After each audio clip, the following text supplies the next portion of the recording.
ومن أحسن قولا ممن دعا إلى الله وعمل صالحا وقال إنني من المسلمين. আসসালামু আলাইকুম ওয়া রাহমাতুল্লাহি ওয়া বারাকাতুহু।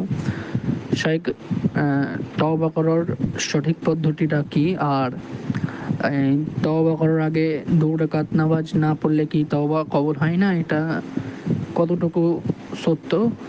এবং তওবা করার সঠিক পদ্ধতিটা কোরআন হাদিস দ্বারা একটু বলে দিবেন মেহেরবানি করে। ওয়ালাইকুম আসসালাম রহমতুল্লাহ বারকাত। সম্মানিত ভাই, তাওবার জন্য 2 রাকাত সালাত আদায় করা শরীয়ত সম্মত, হাদিস দ্বারা সাব্যস্ত।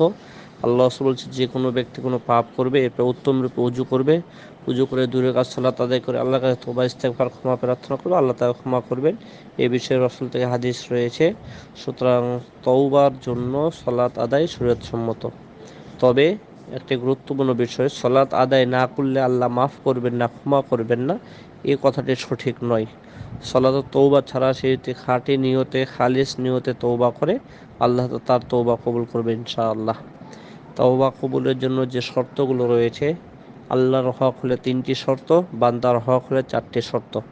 1 নাম্বার, সে যে পাপ করেছে সে পাপ থেকে ফিরে আসবে।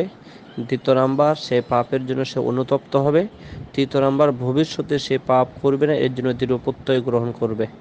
এই 3টে আল্লাহর হকের ক্ষেত্রে। আর বান্দার হকের ক্ষেত্রে 4 নম্বর শর্ত হচ্ছে, তার পক্ষে সম্ভব হলে বান্দার কাছ থেকে সে ক্ষমা চেবে বা বান্দার কাছে তার হককে ফেরত দেওয়ার চেষ্টা করবে। এই শর্তগুলো নিয়ে যদি সে অনুতপ্ত হৃদয়ে খালেস নিয়তে তওবা করে, ইনশাআল্লাহ আল্লাহ তাআলা তওবা কবুল করবেন। তবে তওবার জন্য পরিপূর্ণ পদ্ধতি বা উত্তম পদ্ধতি হচ্ছে, পাপ করার পরে অনুতপ্ত হবে, পাপটাকে বর্জন করবে, অনুতপ্ত হয়ে ভবিষ্যতে করবে না, এরকম দৃঢ় প্রত্যয় গ্রহণ করে উজু করে 2 রাকাত সালাত আদায় করে আল্লাহ তাআলার কাছে ক্ষমা প্রার্থনা করবে। সাইয়্যিদুল ইস্তিগফার বা অন্যান্য যে ইস্তিগফারগুলো আছে সেগুলো পাঠ করবে। আশা করি ইনশাআল্লাহ আল্লাহ তাআলা তাকে মাফ করবেন।